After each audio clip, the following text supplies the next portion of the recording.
கடலூரில் அதிமுக பிரமுகர் வெட்டி கொலை செய்யப்பட்ட சம்பவத்தில் கொலையாளிகள் கைதுக்கு பின் நடைபெற்ற விசாரணையில் திடுக்கிடும் தகவல்கள் கிடைத்துள்ளன. கடலூர் முதுநகர் அருகே உள்ள வண்டிப்பாளையம் ஆலை காலனியைச் சேர்ந்தவர் புஷ்பநாதன். முன்னாள் கவுன்சிலரான புஷ்பநாதன் சனிக்கிழமை இரவு தனது மோட்டார் சைக்கிளில் புது வண்டிப்பாளையம் சூரசம்ஹார தெருவில் சென்றுள்ளார். அப்போது அங்கு வந்த 3 பேர் புஷ்பநாதனை கத்தியால் முகத்தில் பலமுறை வெட்டியுள்ளனர். இதில் ரத்த வெள்ளத்தில் சரிந்த புஷ்பநாதன் சம்பவ இடத்திலேயே பரிதாபமாக உயிரிழந்தார். இதையடுத்து கடலூர் துணை காவல் கண்காணிப்பாளர் பிரபு தலைமையில் தனிப்படைகள் அமைக்கப்பட்டு நடத்திய விசாரணையில் ஆலை காலனி பகுதியைச் சேர்ந்த அஜய் நேதாஜி மற்றும் வழிசோதனைப்பாளையம் பகுதியைச் சேர்ந்த சந்தோஷ் ஆகிய 3 பேரும் சேர்ந்து புஷ்பநாதனை கொலை செய்தது தெரியவந்தது. இதையடுத்து 3 பேரையும் கைது செய்த போலீசார் அவர்களிடம் தீவிர விசாரணை நடத்தினர். அப்போது அவர்கள் அளித்த வாக்குமூலத்தில் புஷ்பநாதன் ஆடு விற்பனை செய்யும் தொழில் நடத்தி வந்த நிலையில் பணம் தருவதாக கூறி ஆடுகளை திருடி வர கூறினார் எனவும், பலமுறை ஆடுகளை திருடி வந்து கொடுத்தும் சரியான பணம் தரவில்லை, மேலும் ஆடுகள் திருடும்போது காவல்துறையில் சிக்கிக்கொண்டால் ஜாமீனில் எடுக்க முன்வரவில்லை எனவும், ஊர்க்காரர்களிடம் எங்களை ஆடு திருடர்கள் என்று கூறி வந்ததால் ஆத்திரத்தில் கொலை செய்ததாக கூறியுள்ளனர். இச்சம்பவம் அப்பகுதியில் பரபரப்பை ஏற்படுத்தியுள்ளது. தமிழர்களின் பாரம்பரிய போர்க்கலைகளை மீட்டெடுக்க முயற்சிக்கும் தன்னார்வ அமைப்புகளுக்கு தேவையான உதவிகளை தமிழ்நாடு அரசு செய்யும் என பால்வளத்துறை அமைச்சர் மனோ தங்கராஜ் தெரிவித்துள்ளார். கோவை சூலூர் அடுத்த தென்னம்பாளையம் பகுதியில் உள்ள KPR பொறியியல் மற்றும் கலை அறிவியல் கல்லூரியில் உலக களரி கூட்டமைப்பு மற்றும் இந்திய களரி கூட்டமைப்பு சார்பில் ஆயுதம் 2024 கலந்தாய்வு கூட்டம் நடைபெற்றது. இதில் களரி, அடிமுறை சிலம்பம், குத்துவரிசை உள்ளிட்ட பாரம்பரிய போர்க்கலைகளுக்கான போட்டிகள் சனி மற்றும் ஞாயிற்றுக்கிழமை என 2 நாட்கள் நடைபெற்றது. இதில் தமிழ்நாடு மற்றும் கேரளாவின் பல்வேறு மாவட்டங்களில் இருந்தும் வந்திருந்த மாணவ மாணவிகள் பங்கேற்றனர். இதில் தமிழக பால்வளத்துறை அமைச்சர் மனோ தங்கராஜ் சிறப்பு விருந்தினராக கலந்து கொண்டு விளையாட்டுகளை பார்வையிட்டார். பின்னர் போட்டிகளில் வெற்றி பெற்ற மாணவ மாணவிகளுக்கு சான்றிதழ்களுடன் பரிசு கோப்பைகளையும் வழங்கினார். இதனைத் தொடர்ந்து பேசிய மனோ தங்கராஜ், களரி கலையை மீட்டெடுக்கும் முயற்சியாக கன்னியாகுமரி மாவட்டத்தில் களரி ஆராய்ச்சி மற்றும் பயிற்சி மையத்தை துவக்க தமிழக அரசு அறிவிப்பு வெளியிட்டுள்ளது. களரி கலையை மீட்டெடுத்து உலகளவில் கொண்டு சேர்க்க வேண்டும் என்ற இலக்கோடு செயல்படும் தன்னார்வ அமைப்புகளுக்கு தேவையான உதவிகளை தமிழக அரசு செய்து கொடுக்கும் என கூறினார். தமிழர்களுடைய பாரம்பரிய போர்க்கலையான இந்த அற்புதமான கலை, அது களரி என்றும் அடிமறை என்றும் சிலம்பம் என்றும் பல்வேறு பெயர்களில் இன்றைக்கு வழங்கப்பட்டு வருகிறது. இந்த கலை பல ஆயிரம் ஆண்டுகளுக்கு முன்னால் சங்க இலக்கிய காலங்களில் களரி என்ற பெயரோட மிக சிறப்பாக இருக்கிறது. அதே போன்று பார்த்தீங்கன்னா ஓகம் என்கின்ற கலை, அதான் மனிதனுடைய அகநிலை பயிற்சிகளை பற்றி பேசக்கூடிய ஓக பயிற்சி, அதான் இன்னைக்கு யோகா என்ற பெயரில் வழங்கப்பட்டு வருகிறது.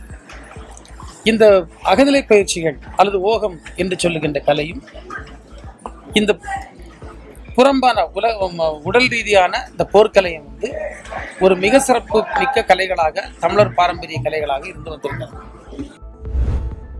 திருவள்ளூர் மாவட்ட ஆட்சியரை கண்டித்து ஜாக்டோ ஜியோ அமைப்பினர் கருப்பு பேட்ஜ் அணிந்து பள்ளிகளில் பணியில் ஈடுபட்டனர். திருவள்ளூர் மாவட்டத்தில் உள்ள 24 அரசு பள்ளிகளின் ஆசிரியர்கள் சுமார் 150 பேர் கலந்து கொண்ட கலந்தாய்வு கூட்டம் கடந்த வெள்ளிக்கிழமை மாவட்ட ஆட்சியர் டாக்டர் பிரபுசங்கர் தலைமையில் நடைபெற்றது. இந்த கூட்டத்தில் தேர்ச்சி சதவீதம் குறித்து விவாதிக்கப்பட்டு குறைவான தேர்ச்சி சதவீதம் உள்ள பள்ளிகளில் தலைமை ஆசிரியர்களுக்கு மாவட்ட ஆட்சியர் ஆலோசனை வழங்கினார். அப்போது மாவட்ட ஆட்சியர் ஆசிரியர்களை ஒருமையில் பேசியுள்ளார்.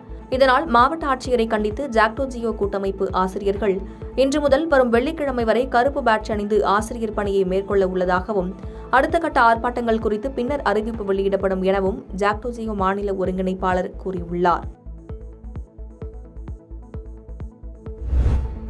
புதுக்கோட்டையில் அசோக் நகர் பகுதியில் ஆரம்ப சுகாதார நிலையம் கட்டுமான பணிகள் நடந்து கொண்டிருக்கும் இடம் தனக்கு சொந்தமானது என்று மார்க்சிஸ்ட் கம்யூனிஸ்ட் கட்சியைச் சேர்ந்த நிர்வாகி கூறியதை கண்டித்து பொதுமக்கள் காத்திருப்பு போராட்டத்தில் ஈடுபட்டு வருகின்றனர். புதுக்கோட்டை நகராட்சி சார்பில் அசோக் நகர் பகுதியில் கிராம நிர்வாக அலுவலர் கட்டிடம் அருகே ஆரம்ப சுகாதார நிலையத்துக்கான கட்டுமான பணிகள் தற்போது நடைபெற்று வருகிறது.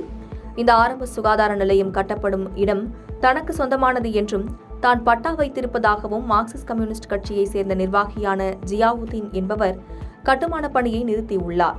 ஆனால் அப்பகுதி மக்கள் இந்த இடம் அரசு புறம்போக்கு இடம் என்றும் இதற்கு யாருக்கும் பட்டா கொடுக்கவில்லை என்றும் அந்த பகுதி மக்கள் அவரிடம் வாக்குவாதத்தில் ஈடுபட்டனர்.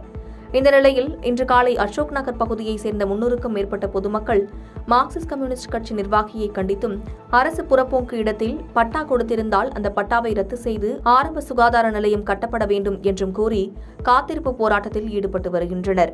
இந்த நிலையில் காத்திருப்பு போராட்டம் நடைபெற்றுக் கொண்டிருக்கும் இடத்திற்கு மார்க்சிஸ்ட் கம்யூனிஸ்ட் கட்சி நிர்வாகி ஜியாவுதீன் வந்ததால் அவருக்கும் பொதுமக்களுக்கும் இடையே வாக்குவாதம் ஏற்பட்டதால் பரபரப்பு நிலவியது.